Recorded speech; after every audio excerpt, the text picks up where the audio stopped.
Udah berapa banyak video motivasi yang lo tonton, tapi kok masih gitu-gitu aja? Apa sih masalahnya? Apakah kekurangan motivasi atau ada hal lain? Yuk simak di video kali ini.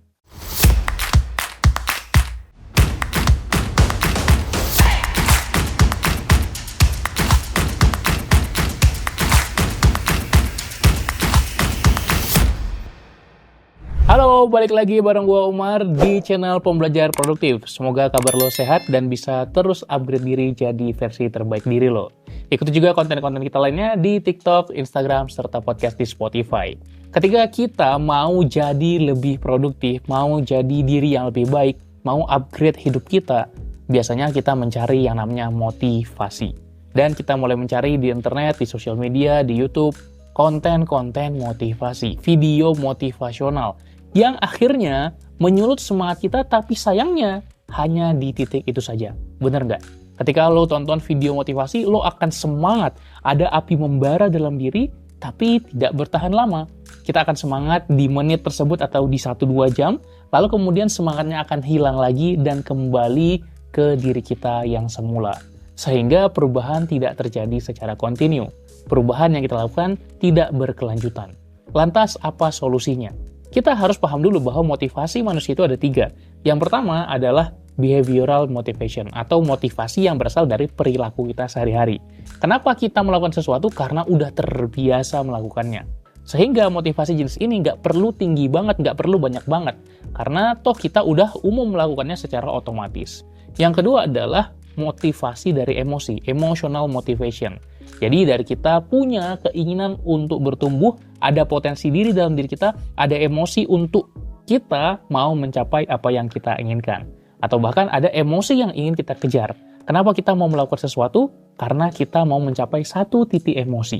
Apa itu? Emosi bahagia, emosi senang, emosi gembira, emosi puas, emosi bangga. Kita mau mencapai titik emosi ini. Maka kita munculkan motivasi dalam diri kita untuk kita bisa meraihnya. Dengan berbagai cara, dengan berbagai jalan yang setiap orang bisa beda-beda. Yang ketiga adalah cognitive motivation. Jadi motivasi yang berasal dari kita berpikir, oh kayaknya aku pingin seperti dia, oh kayaknya aku pingin. Jadi munculnya itu bukan dari emosi apa yang kita kejar, tapi secara logis kita mau hidup kita seperti apa. Secara logis apa yang mau kita kejar setelah kita mencapai satu pencapaian.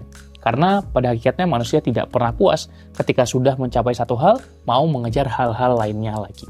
Nah, kalau motivasi itu udah jelas, terus kenapa nggak memberikan pengaruh ke diri kita?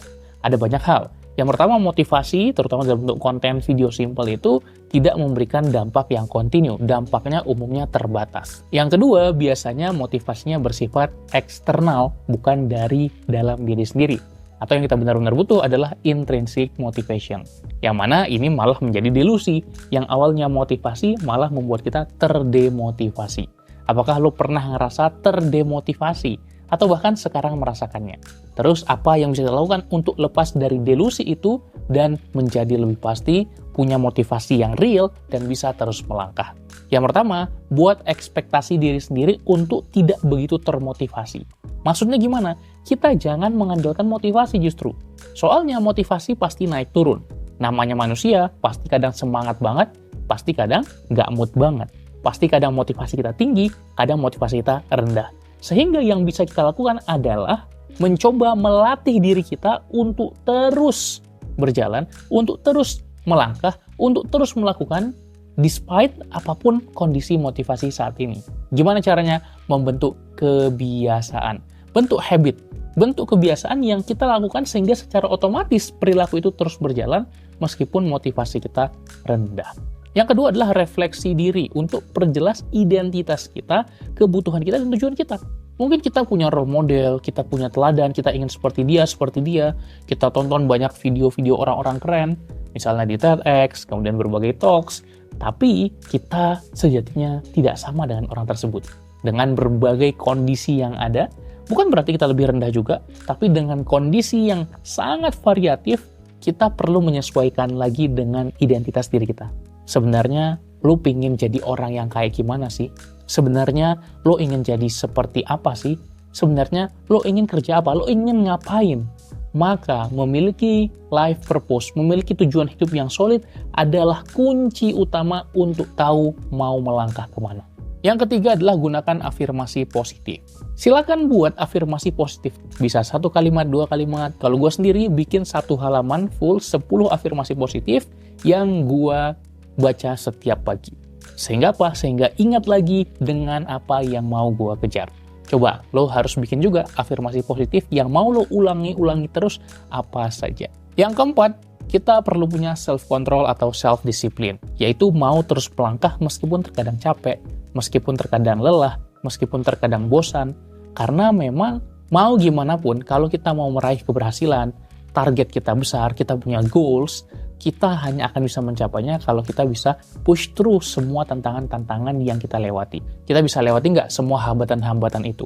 Akan ada masa-masa kita capek, lelah, bosan. Akan ada masa-masanya kita mau menyerah. Apakah kita bisa push through semuanya? Dengan cara apa? Dengan cara yakin bahwa kita bisa mencapai goal yang kita inginkan. Jadi 4 tadi adalah yang bisa lo lakukan untuk mengubah delusi dari demotivasi menjadi motivasi sesungguhnya. Mana yang mau lo terapkan? Silahkan boleh tuliskan di komen. Semoga bermanfaat dan sampai jumpa di video-video lainnya. Jangan lupa like, komen, bagikan ke teman-teman lo, dan subscribe channel Pembelajar Produktif. See you, salam pembelajar.